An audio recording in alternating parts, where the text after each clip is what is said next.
Assalamualaikum warahmatullahi wabarakatuh. Sampurasun. Perkenalkan, nama saya Gilang Nur Rahman.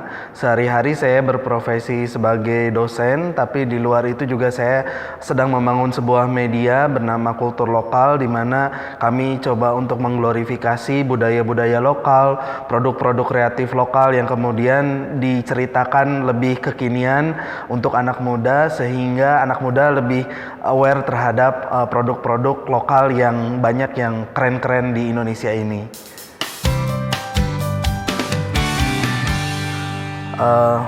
Untuk merespon kondisi pandemi yang masih kunjung tidak surut hingga hari ini, sebetulnya UMKM mempunyai banyak sekali peluang. Kita hampir menjalani hampir 2 tahun pandemi. Sebetulnya ketika pandemi awal-awal saya banyak sekali mendampingi, kemudian mendengarkan cerita-cerita teman-teman UMKM yang kemudian sangat terdampak terhadap yang kemudian biasanya terbiasa untuk bertemu langsung dengan para pembelinya. Rata-rata ibu-ibu yang cerita tentang bagaimana kemudian kesulitan mereka biasanya menjual furnitur, 1 tahunnya bisa beromset 1,5 miliar sampai 2 miliar gitu. Sebetulnya kondisi pandemi ini membuat para pelaku UMKM bisa lebih banyak mendengarkan, lebih banyak melihat kondisi yang ada di lapangan, sehingga kini pandemi bisa men-trigger atau kemudian merangsang para pelaku UMKM untuk lebih sensitif terhadap kebutuhan masyarakat. Apakah kemudian produk-produknya bisa disesuaikan dengan kebutuhan pada saat pandemi. Saya mendengar kisah dari seorang teman yang berjualan produk-produk jalan-jalan ke gunung gitu, karena otomatis ketika pandemi ini terjadi mereka tidak bisa berjualan produk jalan-jalan ke gunung karena rata-rata orang ada di rumah. Ternyata ada produk-produk yang bisa disesuaikan yang awalnya mereka sama sekali tidak memproduksi buat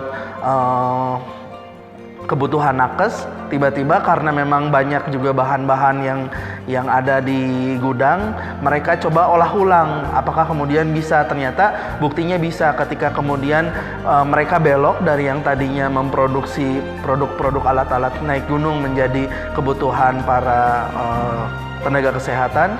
Kemudian mereka mendapatkan revenue baru. Sepertinya inovasi yang kemudian perlu dilakukan tersebut harus dimulai dari lebih banyak mendengarkan apa kebutuhan dari customer, para teman-teman UMKM di lapangan bisa memenuhi hal tersebut gitu. Saat ini rasanya ketika kita sudah menjadikan pandemi keseharian kita, sudah saatnya kemudian kita berinovasi. Lalu yang kedua yang tidak kalah bisa dilakukan oleh teman-teman UMKM yaitu saling berkolaborasi antar brand. Nah, biasanya yang berjualan kopi tiba-tiba berkolaborasi dengan teman-teman yang berjualan bakery seperti waffle dan lain-lain, sehingga ketika cross produk biasanya kebutuhannya bisa mengisi jauh lebih banyak dan jauh lebih luas. Dan ini juga bisa dilakukan oleh lintas industri. Jadi tidak hanya para pengguna retail baju berkolaborasi dengan retail baju lagi, tapi bisa jadi retail baju berkolaborasi, banyak sekali saya menemukan berkolaborasi dengan produk obat begitu, sehingga orang jadi tertarik untuk membeli produk kita.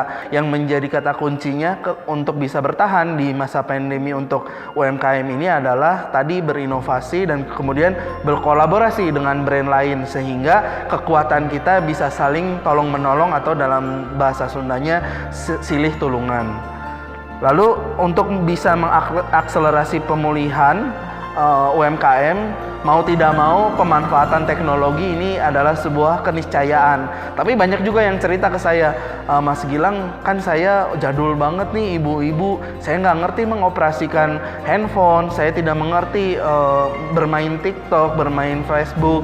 Saya rasa ketika ada keluhan seperti itu, waktunya lah kemudian ibu-ibu berkolaborasi dengan anak-anak yang sedang remaja, kemudian teman-teman yang memang fasih di bidang sosial media, sehingga ibu-ibunya bisa menarasikan seperti saya ini bercerita di depan kamera, namun dari sisi kreativitasnya bisa dibantu oleh anak-anaknya, sehingga pemanfaatan platform seperti TikTok, saya banyak sekali kemudian orang nggak kepikiran gitu. Ketika dia sudah berpikir saya jadul dan saya nggak ngerti, maka kemudian berakhir di sana. Padahal kolaborasi antara orang tua, keluarga, sanak saudara itu bisa sangat dilakukan di masa UMKM ini.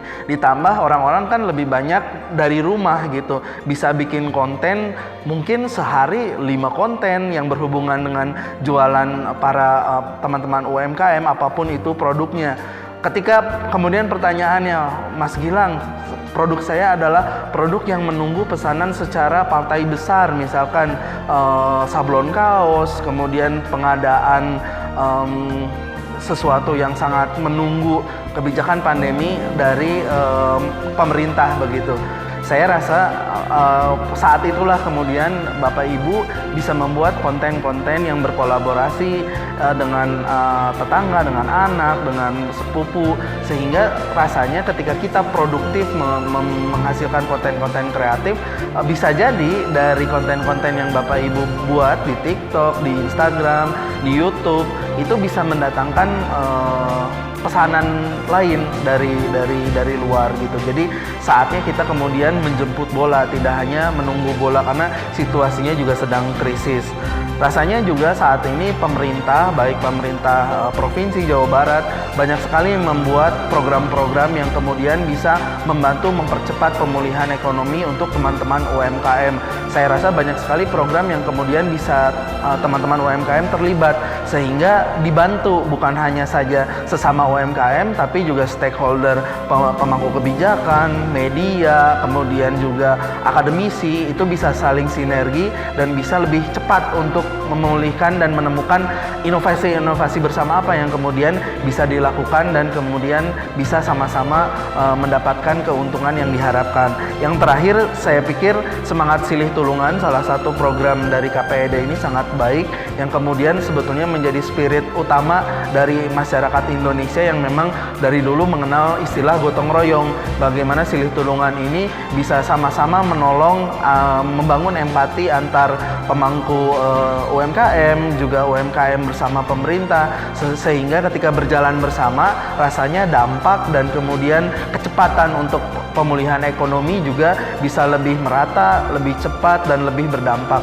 Jadi saya pikir semangat terus teman-teman UMKM untuk bisa berdaya dan saling memberdayakan, baik teman-teman sesama UMKM maupun juga tadi multi stakeholder yang ada di luaran sana. Saya rasa dengan seperti itu kita menjadi tidak merasa sendirian dan bisa menemukan solusinya secara bersama-sama. Terima kasih.